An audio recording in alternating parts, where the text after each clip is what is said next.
or welcome back.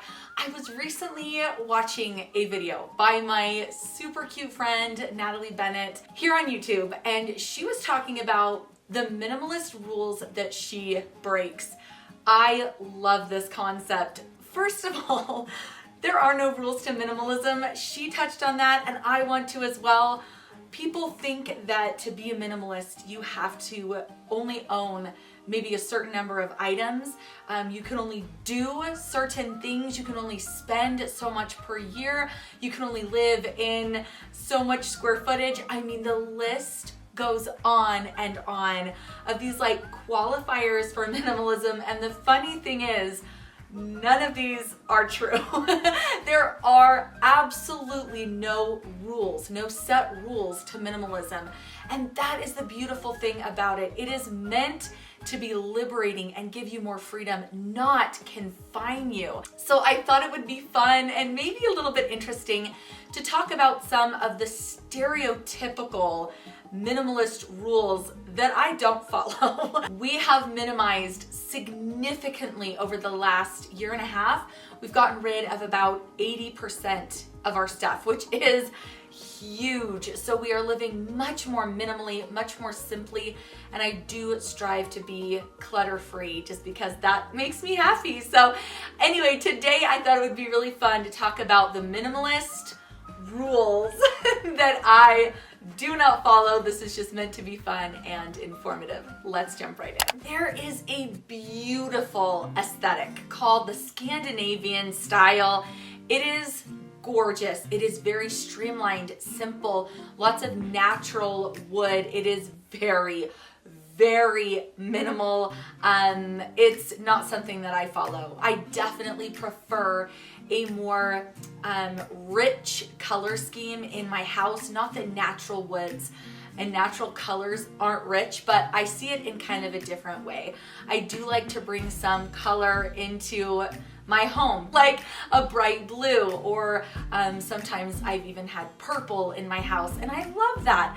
I think it's really fun. In addition to that, I do not own one live houseplant, and I feel like most people who kind of associate or think of minimalism a little bit more extremely, like really just the bare bones, they envision this kind of Scandinavian style home, very stripped down, lots of natural elements, including plants.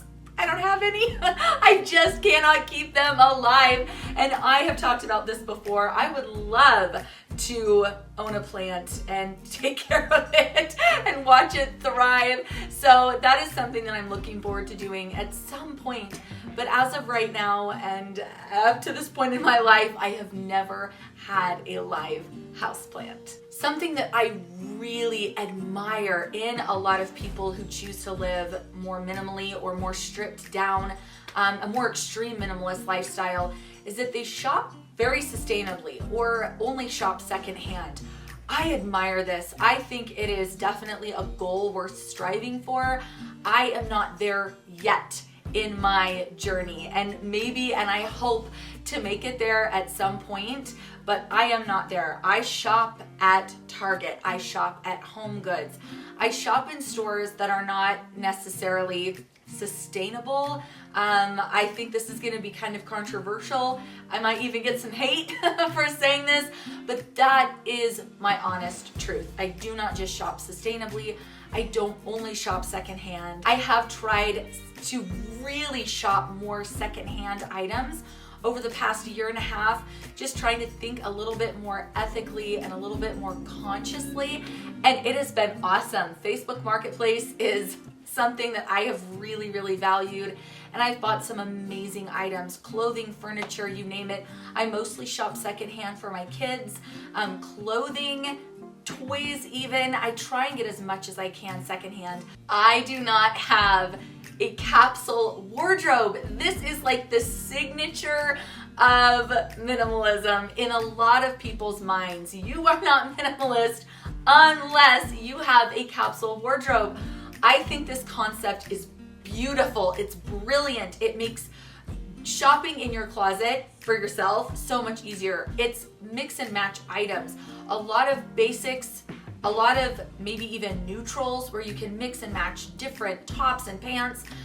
This sounds really, really amazing. It's just not something that I have prioritized in my life. I really enjoy wearing bright colors. I love patterns and I love jeans. So a lot of times I will just wear a solid pair of jeans and a fun top.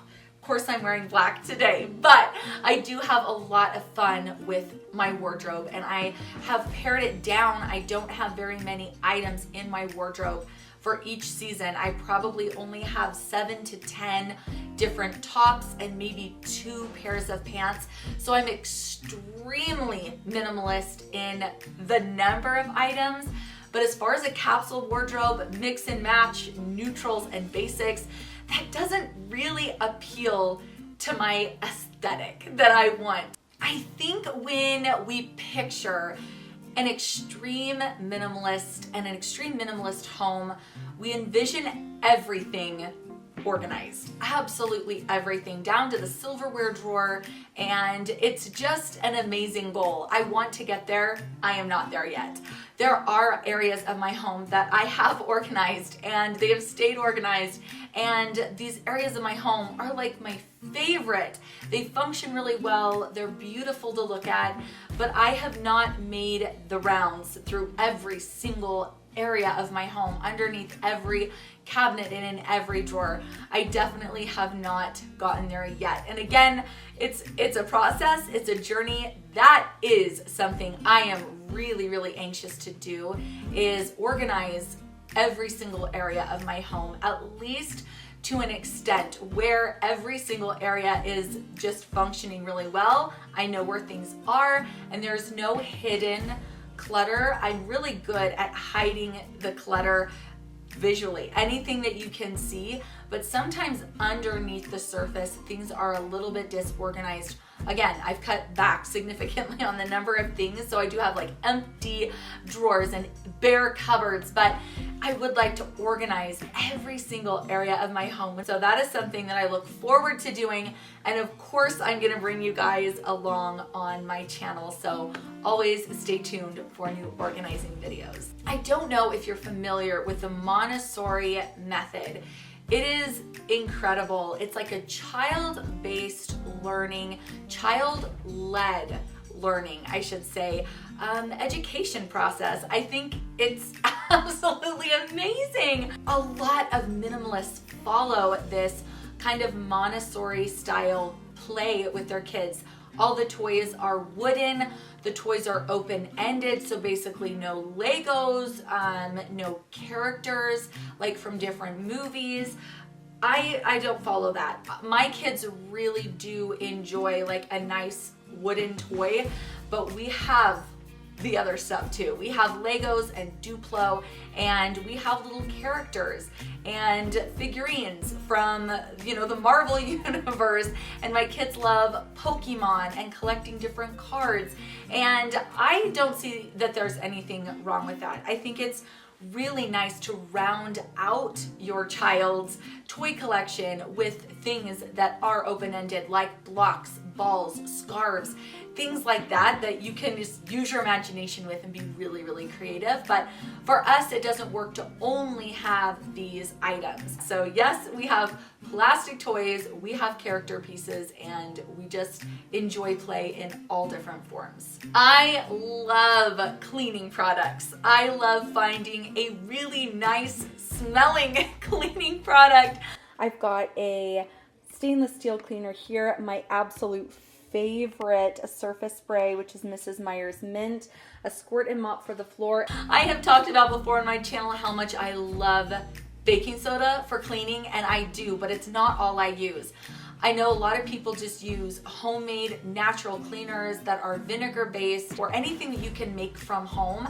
I don't do this. I have used vinegar in the past in my cleaning, but I do not make my own cleaners for the most part. I love a yummy scented cleaner. The Mrs. Meyer's cleaners are my favorite. They're not completely non-toxic, I have heard, but they're definitely a lot more gentle than like a Lysol or a more alcohol-based cleaner. But I do not like the smell of vinegar at all. Like, I hate it. It makes cleaning a drudge. I think it makes my house stink. It is no fun for me. So I really enjoy buying even different seasonal scents of cleaners and using those around my house. It makes cleaning, like I said, so much more enjoyable and makes my house smell really, really good. I consider myself a cozy minimalist. I love bringing things like throw blankets and pillows. That is a controversial one for sure. Throw pillows, I know that they are kind of a nuisance because if you have kids, they're throwing them on the floor. Sometimes people have even said, like, I don't want to make my guests feel awkward when they sit on my couch. Like, what do I do with these pillows? You're gonna have to let me know in the comments what your opinion on throw pillows are, but I think they are lovely. I think they add a really inviting touch. I think they make couches more comfortable. I love the way they look. There is no way I am like gonna give up my throw pillows anytime soon. I just love them on so many levels. My husband, however, he does not love them.